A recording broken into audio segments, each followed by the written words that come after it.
Hoy continuamos explorando la definición bíblica del amor. Según 1 Corintios 13, el amor no es envidioso.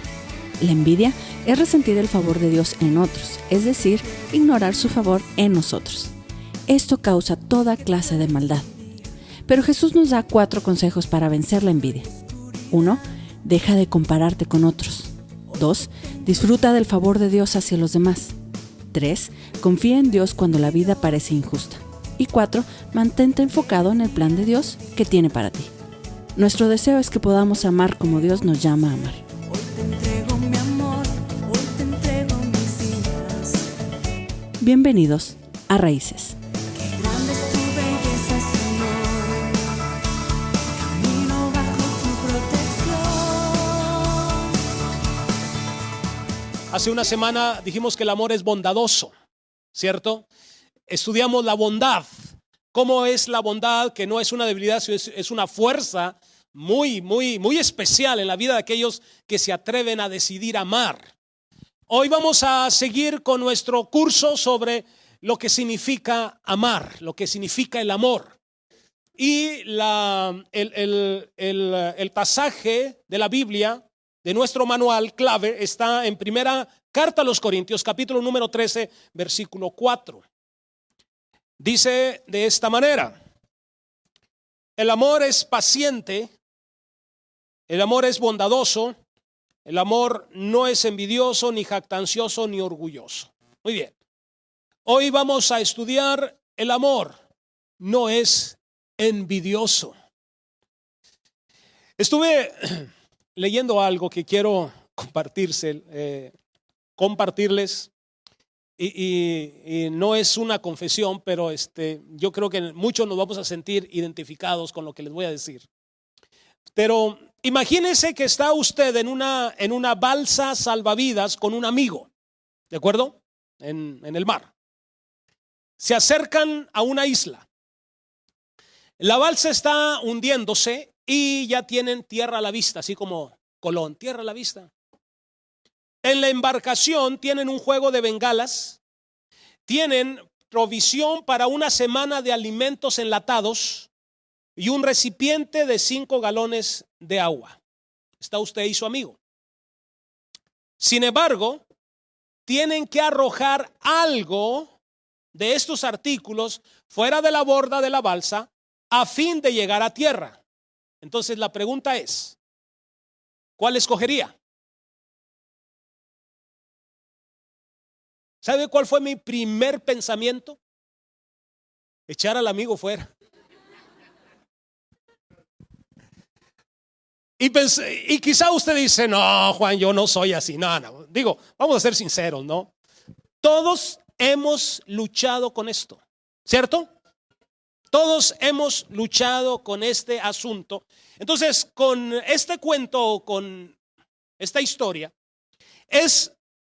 lo que quiero enseñar es que es muy fácil valorar las cosas por encima de las personas. O sea, es muy fácil. Una de las cosas más notorias en cuanto a la interacción que tenía Jesucristo con la gente, con los demás, me doy cuenta, yo soy un estudiante de la Biblia, es cómo la gente le gustaba hacerle preguntas. La muchedumbre le preguntaba, los amigos le preguntaban, los discípulos le preguntaban, los profesionales de la religión le preguntaban, los fariseos le preguntaban, todo el mundo le preguntaba, le encantaba a él responder. Una de esas preguntas fue de un maestro de la ley y se oyó la pregunta así como que un poco diferente a las demás. Y cuenta la Biblia que le dijo: Señor, de todos los mandamientos de Dios, ¿cuál es el más importante? Esa fue la pregunta. Ahora, escuche la respuesta de Jesús, porque de esta respuesta viene a establecer qué es la prioridad para Dios y para nosotros. Y entonces la respuesta de Jesús fue así. El primer mandamiento es: Ama al Señor tu Dios con todo tu corazón, con toda tu alma, con toda tu mente y con todas tus fuerzas. ¿De acuerdo? El segundo es muy semejante. Dice, ama a tu prójimo como a ti mismo. Y lo más interesante es que al final Jesús les dice, si haces esto, vas a vivir. Si haces esto, vas a ir al cielo. Si haces esto, sacas 10 delante de Dios. Si haces esto, eres lo mejor. Haz esto y vivirás. Solamente en esos dos mandamientos se resume todo el manual que se llama la Biblia. Usted sabe que Dios le dio a los israelitas más de 600 leyes. Leyes religiosas, leyes de relación, leyes judiciales, etcétera, etcétera. Y luego Moisés las resumió en 10 mandamientos. Lo acabamos de estudiar. Y ahora Jesús la está resumiendo en 2. Y dice, estos 2 mandamientos es la base de toda la vida. ¿De qué nos está hablando? Nos está hablando que de principio a fin, de la A a la Z, de la alfa a la omega, lo más importante en la vida, ¿sabe cómo se llama? Relaciones. Relaciones personales. Es lo más importante. Las relaciones en tu casa, las relaciones en tu familia, las relaciones en tu trabajo. Desde que uno amanece, desde que uno se despierta, comienza la vida. Y si hay una palabra para definir la vida es relaciones. Se relaciona uno con todo mundo. Muy bien. Ahora, ¿cómo hacemos para que esas relaciones no tan solamente sean eficientes? Hay mucha gente eficiente, sí sabe. Conoce las cosas. Sabe cómo hacer las cosas. Conoce las definiciones. Tiene títulos. Son eficientes. El problema no es la eficiencia, el problema es la efectividad. Pero no son efectivos. No lo llevan a cabo.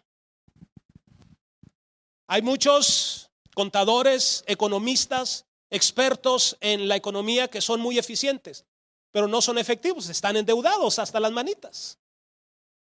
Entonces, Jesús, ¿qué es lo que nos está diciendo? Necesitan ser efectivos en esto si ustedes quieren que esto funcione. ¿Por qué? Dice un dicho bien mexicano que de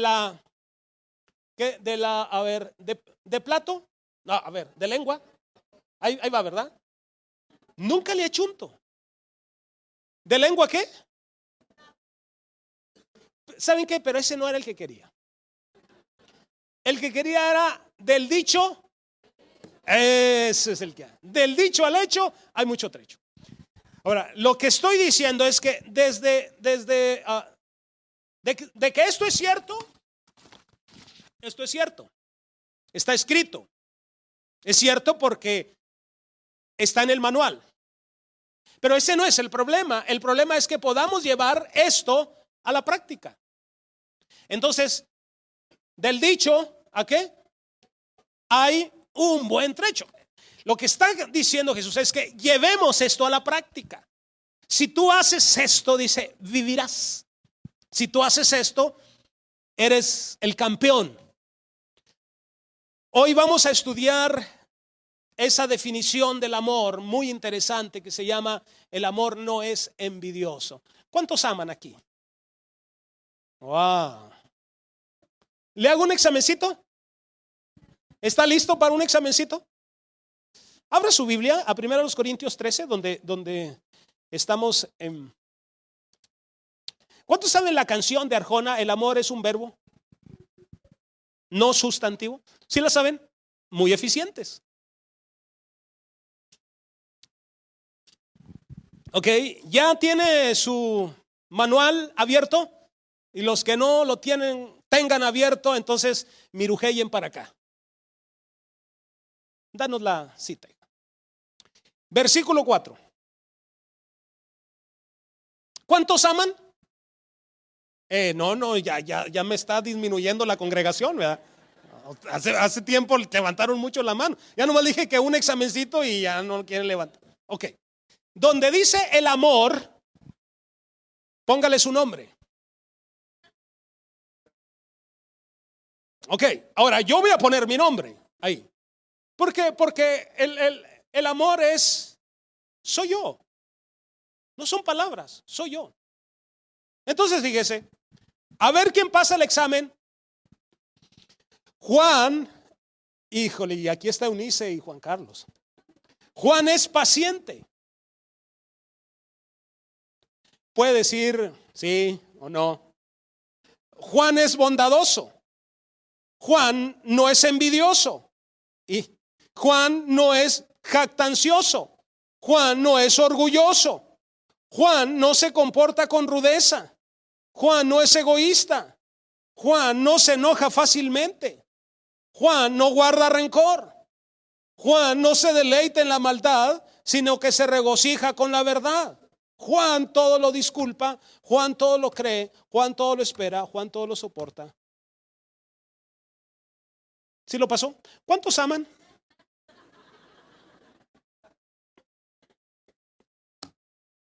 ¿Qué tarea tenemos, ¿Qué tarea? Sacaste 9, wow. Muy bien. El amor no es envidioso. Hoy vamos a ver cómo el amor no es envidioso. Todos aquellos que teníamos conceptos utópicos acerca del amor, que el amor es un sentimiento y que el amor es cuando me crujen el interior. Hemos aprendido que el amor es una decisión, el amor es una elección. Ahora, ¿cómo? Esta es la mejor definición que Dios nos da acerca del verdadero amor. Dice, el amor no es ¿qué? Envidioso. La primera pregunta que quiero hacer es esta. ¿Sabe usted lo que es la envidia? Sinceramente, sabemos, decimos eso. Ay, no seas envidioso. No seas envidioso así. Cuando me ven a mí la figura que tengo, los kilos que tengo, muchos me envidian. Aquí está mi doctora. No se crea, ¿verdad? Pero usamos comúnmente esa frase, no seas envidioso, no seas envidiosa. Pero a veces no sabemos lo que es. La mayoría no sabe lo que es la envidia. Y quiero darles una definición de lo que es la envidia. Ahí está. Envidia es enojarse, resentir o enojarse por el favor de Dios hacia otros. Y al mismo tiempo ignorar el favor de Dios hacia mí. Estamos tan ocupados siendo envidiosos que no nos damos cuenta que Dios tiene un favor hacia mí. Esa es la mejor definición de envidia que podemos nosotros establecer. Es enojarse, es resistir, es enojarse por el favor de Dios hacia otros y al mismo tiempo ignorar el favor de Dios hacia mí. Las personas que están contaminadas por la envidia se alegran por los fracasos de los demás. Estamos estudiando el amor, ¿no es qué? Envidioso. Las personas que están contaminadas por la envidia desperdician tanta energía en eso que nunca en su vida alcanzan sus propias metas como personas. Están alcanzando otras metas, la de otros, copian a otros, pero sus propias metas no. La persona que es envidiosa comúnmente no es generosa. No está dispuesto a compartir su tiempo, no está dispuesto a compartir sus manos, no está dispuesto a compartir sus recursos, no es generosa, no está dispuesta a compartir su sonrisa, no es generosa.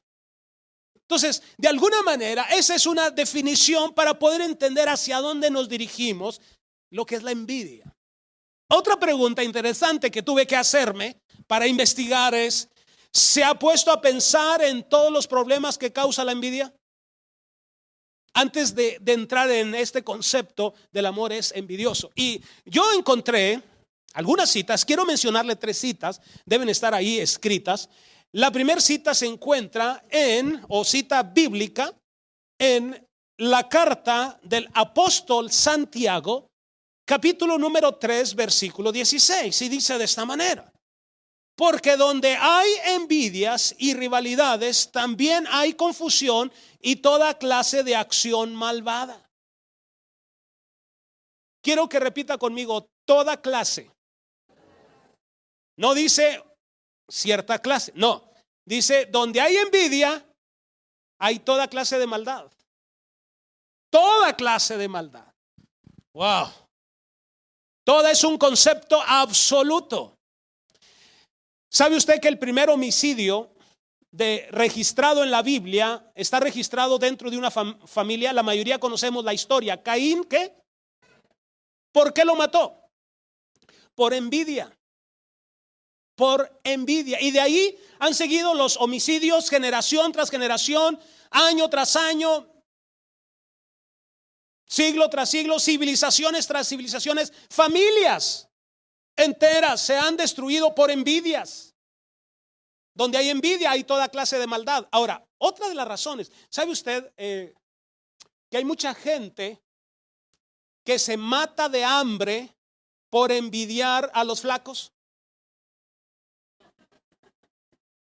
Hoy le hemos puesto anorexia y bulimia, son los nombres contemporáneos. Pero ¿sabe cuál es la raíz de todo ese asunto? La envidia. Literalmente se matan de hambre por envidiar a los flacos. Hasta un tipo escribió: ¿qué comen los malditos flacos que están tan flacos? Yo cuando leí el libro dije: ay, está bueno esto.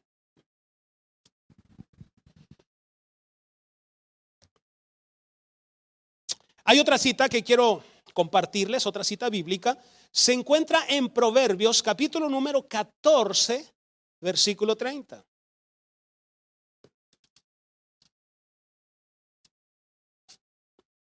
Dice así: el corazón tranquilo da vida al cuerpo, pero la envidia, ¿qué?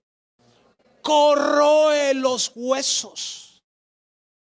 ¿Qué enfermedad física hoy día, médicos, corroe el cuerpo humano? Es el cáncer. Dios está comparando la envidia con el cáncer. Muchas de nuestras enfermedades son consecuencia de que hemos sido muy envidiosos. Porque la envidia corroe, trae corrupción a los huesos. Otra cita que quiero compartir está en Eclesiastés 4:4. Es el siguiente libro después de Proverbios, Eclesiastés. Estos libros fueron escritos por el rey Salomón. Eclesiastés capítulo 4 versículo 4 dice: vi además que tanto el afán como el éxito en la vida despiertan envidias, y también esto es absurdo, es como ir tras el viento. El éxito de cualquier profesión despierta ¿qué? Envidia. El éxito de un deportista despierta envidia ¿en quiénes? En otros deportistas. Digo, yo nunca voy a tener envidia de un sastre, ¿verdad? Comúnmente la envidia sucede entre aquellos que tienen los mismos talentos. El éxito de un médico despierta envidia ¿en quiénes? En otros médicos. Ven que ese médico le está yendo bien, ve que está creciendo y tiene como 20 atrás que le están siguiendo la pista, afanados con 20 trabajos para tener lo mismo que él. ¿El éxito despierta qué? Muchos de nosotros necesitaríamos preguntarnos por qué hacemos las cosas. El éxito de una mamá despierta envidias ¿en quiénes? No en los tíos, ¿verdad? En otras mamás. Si vemos que una mamá está triunfando como madre con sus hijos y está, no, las otras mamás, se me hace que porque, y empiezan a decirles. El éxito de un hombre de negocios despierta envidia ¿en quiénes? En otros hombres de negocio. ¿Sabe cómo lo define esto la Biblia, queridos? Es correr tras el viento. No es negocio. La envidia, diga conmigo, no es negocio. No es negocio. Ahora, Jesucristo, dijimos, era un excelente, respondedor de preguntas. Pero también era un excelente contador de historias. Era fascinante escuchar. Y hay una historia que quiero compartir con ustedes donde vamos a estudiar 4 consejos que Él nos da, que nos muestra a través de esta historia. Yo le llamo los 4 antídotos contra la envidia. ¿Bien? Muy bien. San Mateo capítulo número 20. San Mateo capítulo número 20. En esta cita nosotros vamos a estudiar los antídotos contra la envidia. Hace una semana estudiamos la historia de ¿quién? ¿Alguien la recuerda? ¿De quién? Del buen samaritano. Hoy vamos a estudiar otra historia. Esta es la historia de unos viñadores, dice aquí. Muy bien, voy a leerlo. Dice: asimismo, el reino de los cielos se parece a un propietario que salió de madrugada a contratar obreros para su viñedo. Acordó darles la paga de un día de trabajo y los envió a su viñedo. Cerca de las 9 de la mañana salió y vio a otros que estaban desocupados en la plaza. Les dijo: vayan también ustedes a trabajar en mi viñedo y les pagaré lo que sea justo. Así que fueron. Salió de nuevo a eso del mediodía y a la media tarde e hizo lo mismo. Alrededor de las 5 de la tarde salió y encontró a otros más que estaban sin trabajo y les preguntó: ¿por qué han estado aquí desocupados todo el día? Porque nadie nos ha contratado, contestaron. Él les dijo: vayan también ustedes a trabajar en mi viñedo. Al atardecer, el dueño del viñedo le ordenó a su capataz: llama a los obreros y págales su jornal, comenzando por los últimos, contratados hasta llegar a los primeros. Se presentaron los obreros que habían sido contratados cerca de las 5 de la tarde y cada uno recibió la paga de un día. Por eso cuando llegaron los que fueron contratados primero, esperaban que recibirían más. Pero cada uno de ellos recibió también la paga de un día. Al recibirla, comenzaron a murmurar contra el propietario. Estos que fueron los últimos en ser contratados, trabajaron una sola hora, dijeron, y usted los ha tratado como a nosotros, que hemos soportado el peso del trabajo y el calor del día. Pero él les contestó a uno de ellos: amigo, no estoy cometiendo ninguna injusticia contigo. ¿Acaso no aceptaste trabajar por esa paga? Tómala y vete. Quiero darle al último obrero contratado lo mismo que te di a ti. ¿Es que no tengo derecho a hacer lo que quiera con mi dinero? ¿O te da envidia de que yo sea generoso? Así que los últimos serán primeros. ¿Y los primeros qué? ¡Qué excelente! ¿Checó la historia? ¿Cuántos grupos de trabajadores fueron? A ver. ¿Cuántos? No estaban ahí. 5 grupos. Desde la madrugada a las 9, a la madrugada a las 9, a las 12, a las 3 y a las 5. 5 grupos. Así que no hubo engaño para nadie, sino que a cada uno les dio un jornal. El asunto es que unos habían trabajado 1 hora y otros se habían trabajado más de 8. Ese era el asunto, ese es el argumento. Pero quiero que aprendamos algo. Vamos al versículo número 10, el primer antídoto contra la envidia. Versículo número 10, 20:10. Dice: por eso, cuando llegaron los que fueron contratados primero, esperaban que recibirían más. Pero cada uno de ellos recibió también, ¿qué? La paga de un solo día. Ellos esperaban recibir más. ¿Cuál fue su problema? Porque empezaron a comparar su tiempo de trabajo con el tiempo de los que habían llegado después de ellos. Diga conmigo: comparación. Muy bien, ¿cuál es el primer consejo? Si quiere sacarse la envidia de su vida, deje de compararse con otros. Ese es el primer consejo. Si quiere sacarse la envidia de su vida, deje de compararse con otros. ¿Qué comparamos, queridos?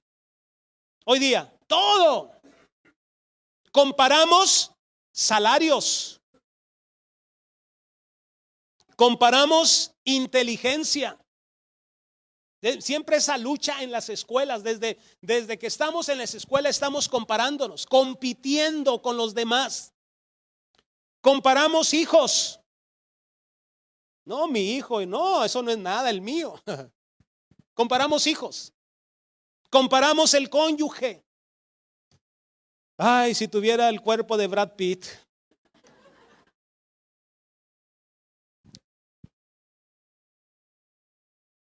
Comparamos el trabajo, ¿cierto?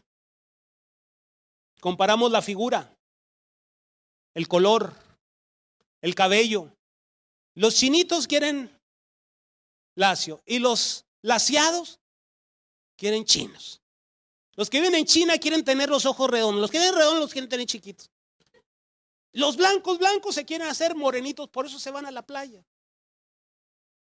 Nadie estamos contentos con nuestro diseño.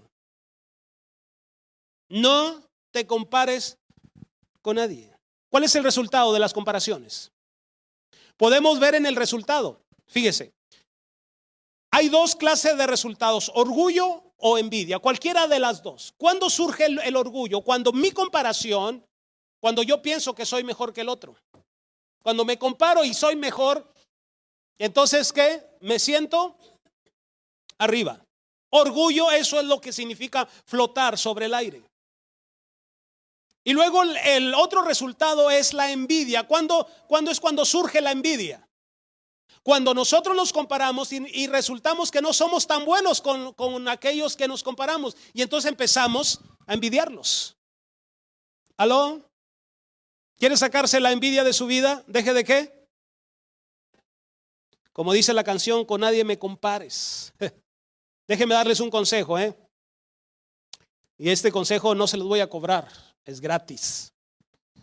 Antes de compararse con otros, con el Brad Pitt y con la Jennifer López, cualquiera de los dos lados,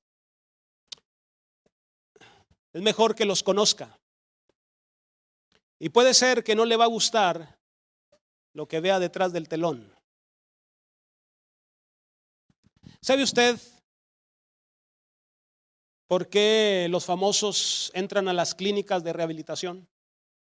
No entran de vacaciones, no entran a tomar el sol, porque sus vidas se están desmoronando pedacito tras pedacito. Por eso buscan las rehabilitaciones. Antes de que se compare, conozca, y no le va a gustar lo que vea detrás. ¿Sabe usted el precio que tuvo que pagar esa persona que tuvo éxito en su profesión? ¿Sabe el precio? Hay muchos que son tan exitosos en su profesión que detrás del telón no son capaces de construir una familia. Entonces lo que va a descubrir no le va a gustar. Conozca antes de compararse y no envidia nada a nadie. ¿Sabe usted lo que tuvo que pasar aquella persona para tener lo que tiene y usted se lo envidia? Ay, qué auto, ay, qué casa, ay, qué millones. No, usted no sabe lo que ha tenido que pasar. Y puede ser que lo que descubra no le vaya a gustar. No se compare. La Biblia dice que es tonto compararse. No seamos tontos. No corramos tras el viento. Sea usted. ¿Vamos bien? Se pusieron serios. Voltea con alguien de confianza y dile, creo que Juan está hablando de ti. No se crea, no se crea. Digo, a ver si se ríen un poquito, queridos, porque... Ok, número 2, segundo consejo. Vamos al versículo número 11. Mateo 20:11. Dice, al recibirla, comenzaron a murmurar ¿contra quién? Contra el propietario. ¿Quiénes comenzaron a murmurar? Los que habían entrado desde la primera hora, ¿no? ¿Por qué? Porque ellos estaban esperando recibir más y empezaron a murmurar, se resintieron y comenzaron a hablar del dueño. Sí sabe que el dueño en esta parábola significa Dios o representa a Dios. Bueno, comenzaron a hablar contra el dueño. No soportaron que el dueño fuera generoso con los demás. No lo soportaron. Entonces, este es el consejo.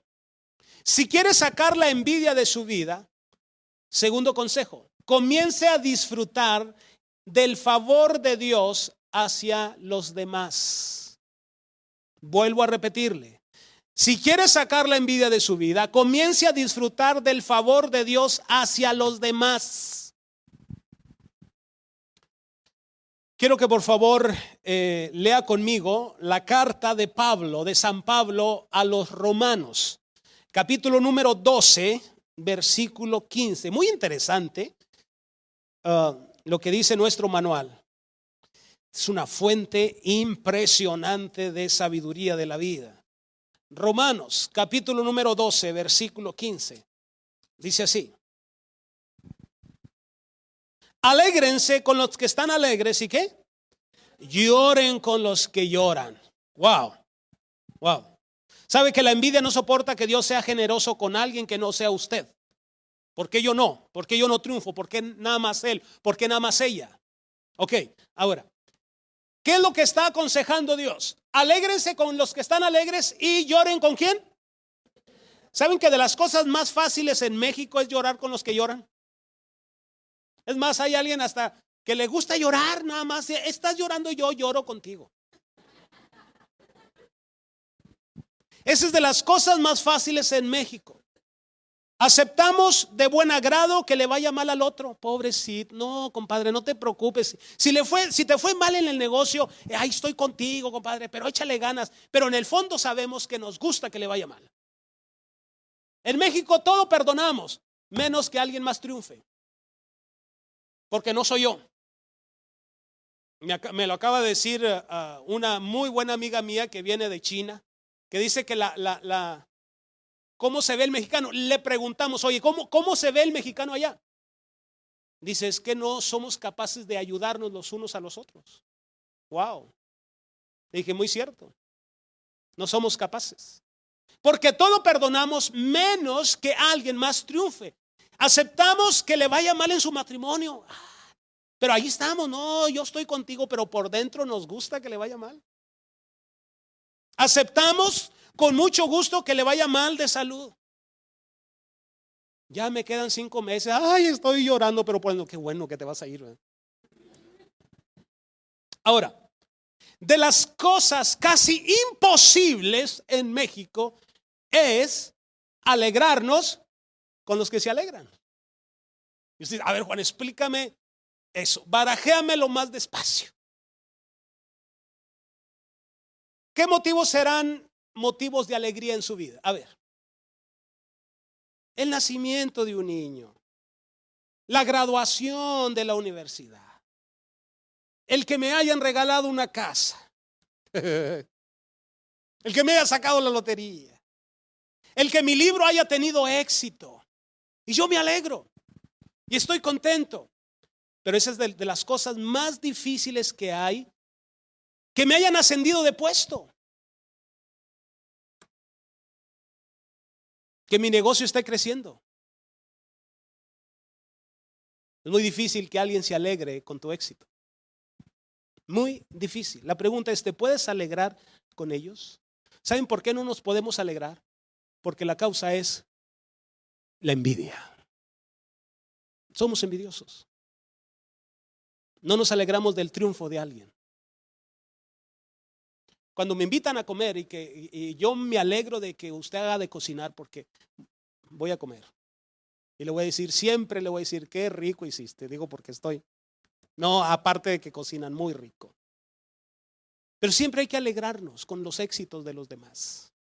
Ahora, déjeme decirle, si el único momento en que usted es feliz es cuando le suceden a usted cosas buenas, entonces no va a tener mucha felicidad porque eso no sucede muy seguido. ¿Quiere un consejo? Si aprende a disfrutar lo bueno que le sucede a los demás, entonces usted estará todos los días de la semana feliz. Si aprende a disfrutar lo bueno de otros. ¿Cuántos son abuelos aquí? La actitud de los abuelos. Yo los he estado estudiando, a los abuelos de aquí de Antioquía. Digo, porque me tengo que preparar para el ramalazo. Entonces los he estado estudiando a los abuelos y tienen una actitud fantástica. Cuando uno es abuelo, le cambia la actitud. No se ha puesto a pensar en eso, pero fantástico. La actitud de los abuelos es una actitud que deberían de tener todas las iglesias. Iglesias de hermanos y de no hermanos, de católicos y no, todas las iglesias. ¿Por qué? ¿Por qué les digo esto? Mire, porque usted se puede jactar delante de los abuelos y los abuelos siempre le van a decir, ay, qué lindo, qué maravilloso. Siempre le van a decir así. Siempre. Usted se puede jactar con ellos, mira qué lindo niño, ay, qué hermoso, aunque esté feíto, ay, qué hermoso. Porque los abuelos por naturaleza se alegran con los demás.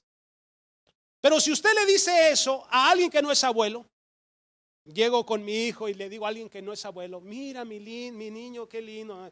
Eso no es nada. Cuando el mío nació, no pueden disfrutar de la alegría de otros. Necesitamos la actitud ¿de quién? De los abuelos. Contágienos, abuelos.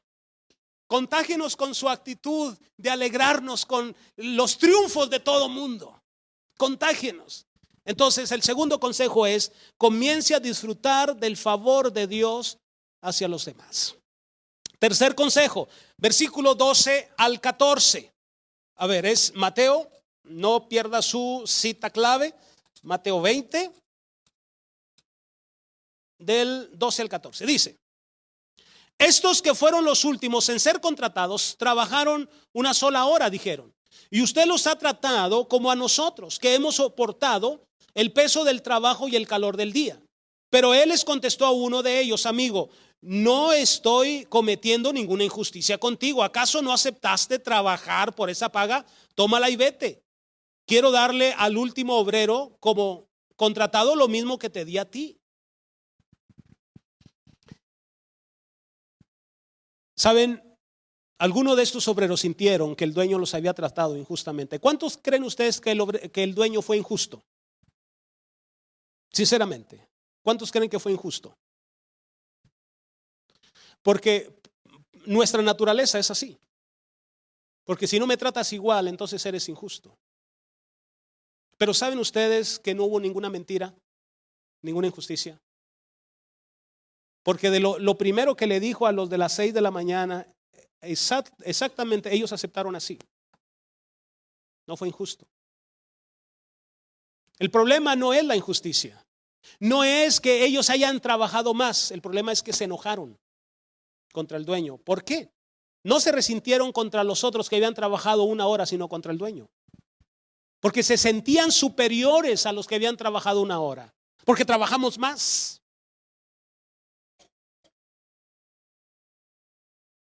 Tercer consejo. Necesita confiar en Dios cuando la vida parece injusta. Voy a repetírselo. Necesita aprender a confiar en Dios cuando la vida le parece injusta. Todos nosotros alguna vez hemos dicho: no me parece justo lo que me sucedió. No he hecho nada malo. ¿Y por qué tengo que cargar con esta tragedia? No es justo. ¿No lo ha dicho alguna vez? Sí. Si no lo ha dicho, lo ha pensado. Pero todos alguna vez hemos reclamado al dueño que ha sido injusto. Fuiste injusto por los hermanos que me diste.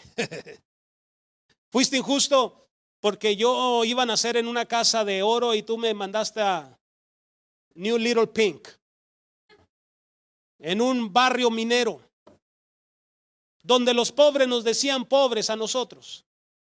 Fuiste injusto. Fuiste injusto porque el niño que nació, tengo que lidiar con él el resto de mi vida. ¿No le ha pasado que cree que hay alguna injusticia? A todos nos ha pasado. Escúcheme lo que voy a decirle. El problema no es con el otro, que está mejor que yo. El problema es que estamos resentidos con el dueño, así como ellos estaban resentidos. Y el primer resentimiento es que usted está dudando totalmente de la bondad de Dios en su vida. En primera instancia, las personas que estamos reclamando que Dios ha sido injusto con nuestra vida, estamos dudando de su bondad. Y ya eso es un problemón, en serio. Ahora, déjeme hacerle otra pregunta. ¿Cree que es deber de Dios darle todo lo que quiere usted? Voy a repetírselo. ¿Cree que es deber de Dios darle todo lo que quiere usted? Usted tiene la respuesta, ¿no?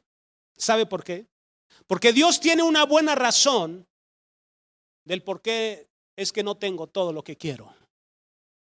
Así como usted tiene una buena razón para no haberle dado a sus hijos todo lo que ellos quieren. Y ellos nunca lo van a entender y le van a decir que usted es un injusto.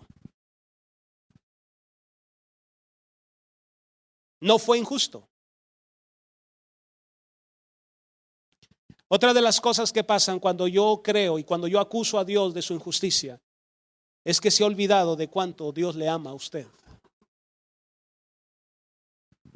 Dios no ha sido injusto ni con nuestros hijos, ni con nuestro diseño, ni con nuestra vida, ni con nuestra posición.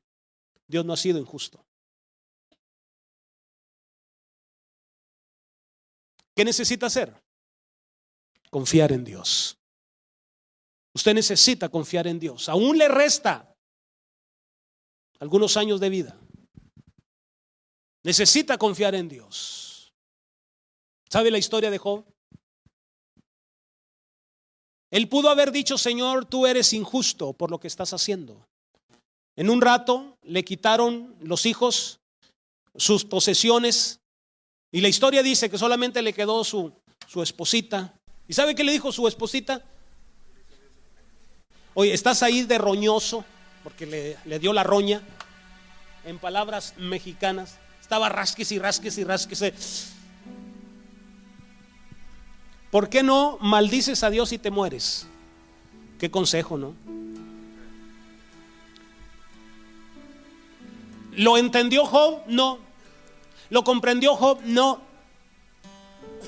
¿Qué fue lo que hizo? Confió. ¿Usted ha escuchado la historia aquella de aquel niño que estaba en el segundo piso cuando el fuego estaba consumiendo y el humo lo tenía envuelto? Estaba a borde del segundo piso, su papá acá abajo. El niño no podía ver, estaban sus ojos irritados, pero oía la voz del padre que le decía: hijo, tírate, aquí estoy. ¿Sabe qué hizo el niño? Se tiró, porque era la voz de su padre. ¿Lo veía? No. ¿Lo comprendió? No. Solamente confió y se tiró. Muchas veces hay muchas cosas que nos pasan en la vida que no tienen sentido y que tú no te explicas por qué. ¿Por qué me tuvo que pasar esto? Si yo soy tan bueno, si me porto bien, ¿por qué le tuvo que pasar a mis hijos esto? ¿Por qué? ¿Por qué? ¿Por qué? Dios, eres injusto. Querido, jamás Dios será injusto con nadie.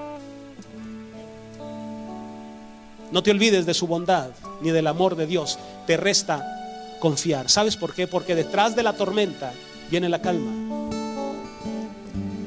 Muchos de los hombres y mujeres que han fracasado en la vida han estado a un poquito de haber llegado a su otra orilla, pero desistieron antes de llegar porque desconfiaron. Cuando no entiendas nada, cuando creas que la tragedia te ha llegado, cuando creas que Dios ha sido injusto, entonces cuando esos momentos lleguen, solamente te pido algo: atrévete a confiar en Dios y no preguntes. Que la voz del Padre te va a decir: confía, confía, confía. ¿Sabe qué pasó después con Job? Se atrevió a confiar tanto que después Dios le restauró más de lo que él tenía. Y hay una famosa frase de Job que dice, cuando habló con Dios, dice: Dios, de oídas te había oído, pero ahora mis ojos te han visto.